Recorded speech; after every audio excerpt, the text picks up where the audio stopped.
ವೀಕ್ಷಕರೇ, ಇಂದಿನ ಸಂಚಿಕೆಯಲ್ಲಿ ವಿಶೇಷವಾದಂಥ ವ್ಯಕ್ತಿತ್ವವನ್ನು ರೂಪಿಸಿಕೊಂಡಿರುವಂಥ ನಮ್ಮೆಲ್ಲರ ಅಚ್ಚುಮೆಚ್ಚಿನ ಜಿಲ್ಲೆಯ ರಾಜ್ಯ ಮಟ್ಟದ ಜ್ಯೋತಿ ಬಾಬು ಫುಲೆ ಅವರ ಪ್ರಶಸ್ತಿಯನ್ನು ಪಡೆದಂಥ ಶಿಕ್ಷಕರಾದಂಥ ನಮ್ಮ ನಂಜುಂಡಯ್ಯನವ್ರನ್ನ ಪರಿಚಯ ಮಾಡ್ತಾ ಇದ್ದೀನಿ.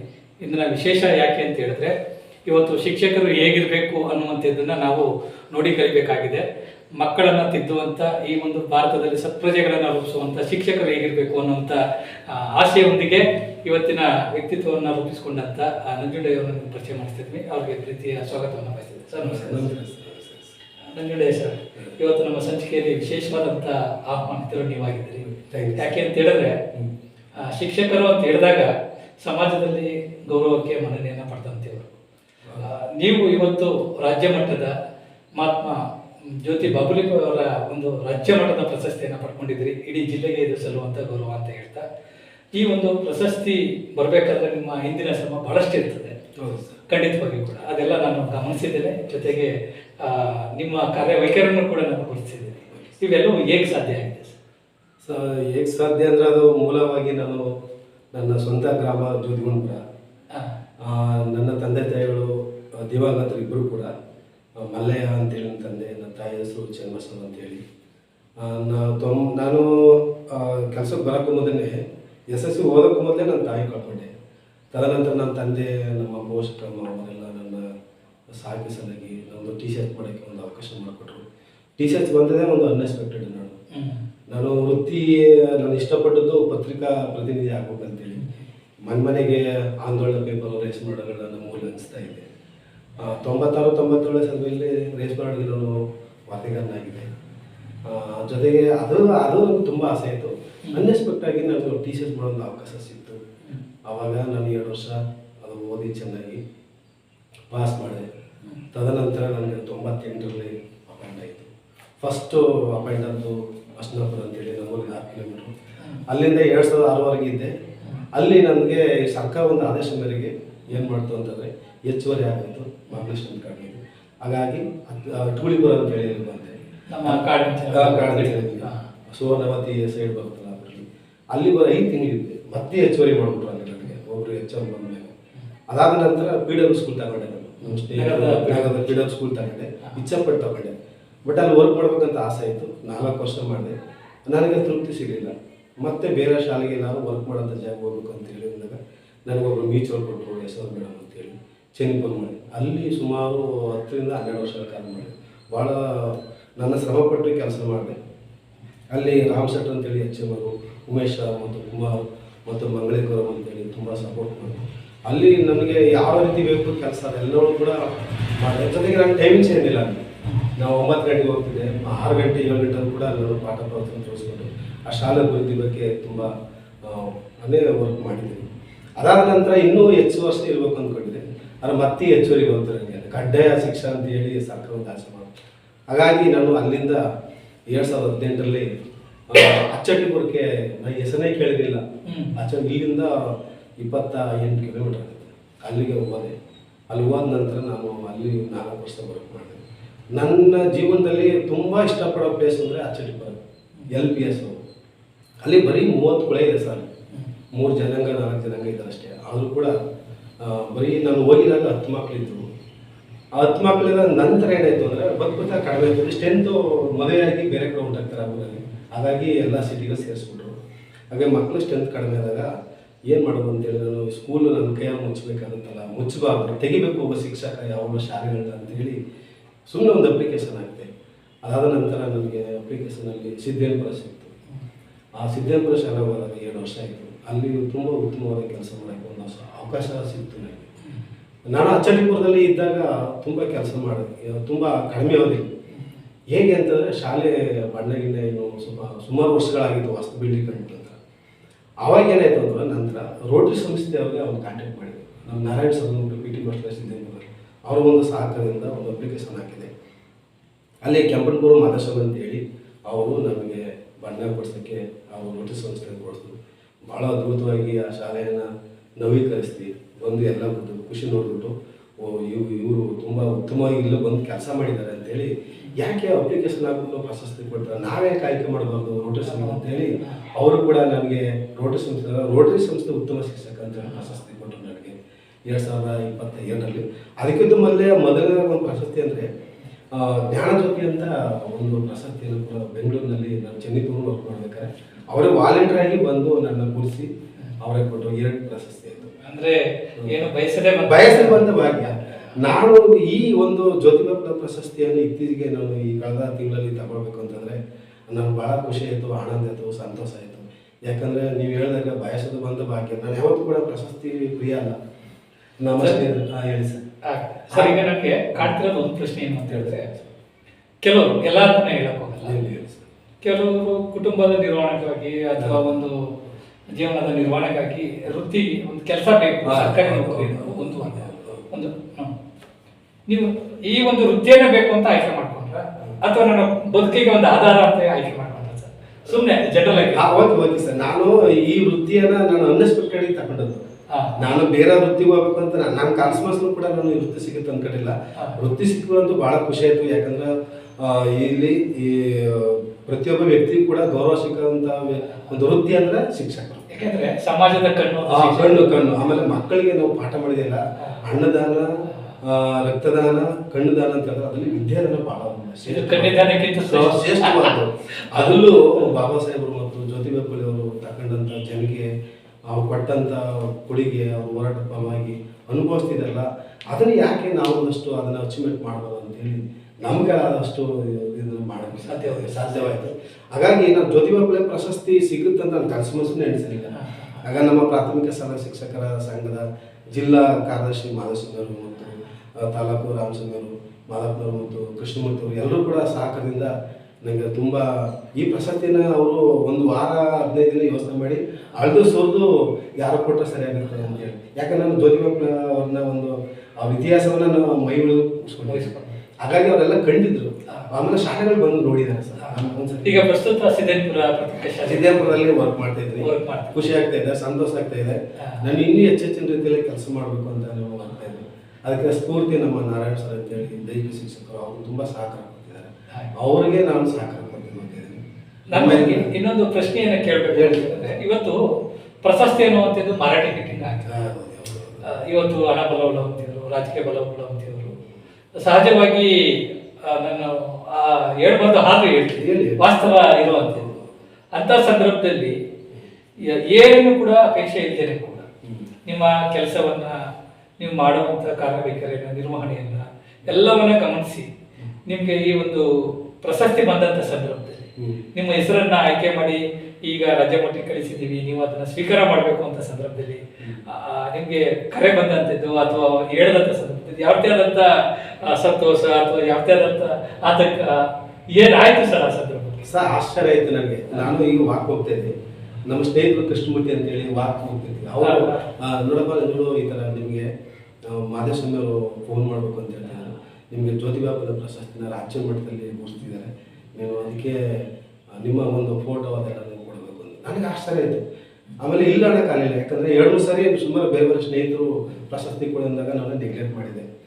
ಹಾಗಾಗಿ ಆಮೇಲೆ ಜ್ಯೋತಿಬಾ ಫುಲೆ ಪ್ರಶಸ್ತಿ ಅಲ್ವಾ, ಆ ವ್ಯಕ್ತಿ ಶ್ರೇಷ್ಠವಾದ ಒಬ್ಬ ವಿಜ್ಞಾನದ ಅವರು ಅವ್ರ ಹೆಸರಲ್ಲೂ ಕೊಡೋದು ನಂಗೆ ಸಂತೋಷ ಆಯ್ತಲ್ವಾ. ತಕ್ಷಣ ಆಯ್ತು ಹೋಗ್ಬೇಕಂದೆ. ಆಮೇಲೆ ಮಾದೇಶ್ವರ ಮತ್ತೆ ಫೋನ್ ಮಾಡೋದು, ಮಾದಪ್ಪ ಇಬ್ಬರು ಅವ್ರು ಎಲ್ಲಿ ಬೇಡ ಅಂದ್ಬಿಟ್ರು ಅಂತ ಪಾಪ ಇದಂಕ. ಇಲ್ಲ ಸರ್ ನೀವು ಕೊಡ್ತಾ ಇರೋದು ಖುಷಿ ಆಯಿತು, ಸದ್ಯ ಇದ್ರಲ್ಲಿ ಗುರುತು ಮಾಡಿದ್ದಾರೆ ಬಳಸಿದೆ ಕೆಲಸಗಾರನ ಅಂತೇಳಿ ನಂಗೆ ಸಂತೋಷ ಆಯಿತು, ಆನಂದ ಆಯಿತು, ತೃಪ್ತಿ ಆಯಿತು. ಯಾಕಂದ್ರೆ ಇವ್ರ ಹೆಸರು ಕೊಟ್ಟರಲ್ಲ.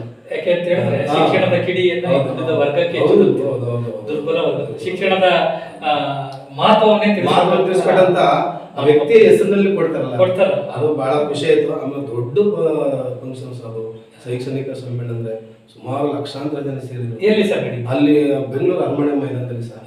ಸಿದ್ದರಾಮಯ್ಯ ಬೈಂದ್ರು, DK ಶಿವಕುಮಾರ್ ಬೈಂದ್ರು ಮತ್ತು ಶಿಕ್ಷಣ ಸಚಿವರು ಎಲ್ಲರೂ ಕೂಡ ಬಂದಿದ್ರು. ಆಮೇಲೆ ಎಲ್ಲ ಉತ್ತಮವಾಗಿ ನಮಗೆ ಸಪ್ರೇಟ್ ಒಂದು ಗೌರವಯುತವಾಗಿ ಜಾಗ ಕೊಟ್ಟು ಮಾಡಿಕೊಂಡು ಸಂತೋಷ ಆಯ್ತು ನನಗೆ. ಶಿಕ್ಷಕರ ಸಂಘಕ್ಕೆ ನಾನು ತುಂಬಾ ಸರ್ ಅಲ್ಲಿ ಪಡೆದಂತ ನಂತರ ಬಂದಂತ ಸಂದರ್ಭದಲ್ಲಿ ನಿಮ್ಮ ಶಾಲೆಯಲ್ಲಿ ಬಂದಂತ ಮಕ್ಕಳ ಪ್ರಕ್ರಿಯೆ ಅಥವಾ ನಿಮ್ಮ ಸಹಪಾಠಿಗಳ ಪ್ರಕ್ರಿಯೆ ಹೇಗಿತ್ತು? ಬಹಳ ಸಂತೋಷ ಪಟ್ಟಿದ್ದಾರೆ, ಖುಷಿ ಪಟ್ಟಿದ್ದಾರೆ ಸರ್. ಮಕ್ಕಳು ಕೂಡ ಬಂದು ಎಲ್ಲ ಖುಷಿ ಆಯ್ತು ಸರ್ ನಿಮ್ಮ ವಸತಿ ಕೊಟ್ಟು ಅಂತೇಳಿ. ಆಮೇಲೆ ಅದಾದ ನಂತರ ಒಂದು ವಾರಕ್ಕೆ ನಮ್ಮ ಶಾಲೆಯಲ್ಲಿ ಸಮಾರಂಭ ಮಾಡಿದ್ರು. ಶೈಕ್ಷಣಿಕ ಇದು ವರ್ಷಕ್ಕೊಂದ್ಸರಿ ಮಾಡ್ತೀವಲ್ಲ ಮಕ್ಕಳಿಗೆ, ಆ ಒಂದು ಶೈಕ್ಷಣಿಕ ಸಮಾರಂಭದಲ್ಲಿ ನನಗೂ ಕರೆದಲ್ಲಿ ಗೌರವಿಸ್ತಾರೆ. ಆಮೇಲೆ ಆ ಬೀದಿಗಳು ಹೋದಾಗ ಸರ್ ತುಂಬ ಥ್ಯಾಂಕ್ಸ್ ಸರ್ ನಿಮ್ಗೆ ಪ್ರಶಸ್ತಿ ಬಂದ್ರೆ ಅಂತೇಳಿ ಎಲ್ಲ STMC ಅಧ್ಯಕ್ಷರು, ಸದಸ್ಯರು ಮತ್ತು ನಮ್ಮ ಶಿಕ್ಷಕರು, ಮುಖ್ಯ ಶಿಕ್ಷಕರು, ಸಹ ಶಿಕ್ಷಕರು ಎಲ್ಲರೂ ಕೂಡ ಸಂತೋಷ ಪಟ್ಟಿದ್ದಾರೆ. ಆಮೇಲೆ ನಮ್ಮ ಸ್ನೇಹಿತರು ಬಹಳ ಖುಷಿ ಪಟ್ಟಿದ್ದಾರೆ. ನಮ್ಮ ಆತ್ಮೀಯರು ನಿಂಗೆ ಒಳ್ಳೆ ಗುರುಸಿದಾರಲ್ಲ, ಸಂತೋಷ ಆಯಿತು ಅಂತೇಳಿ.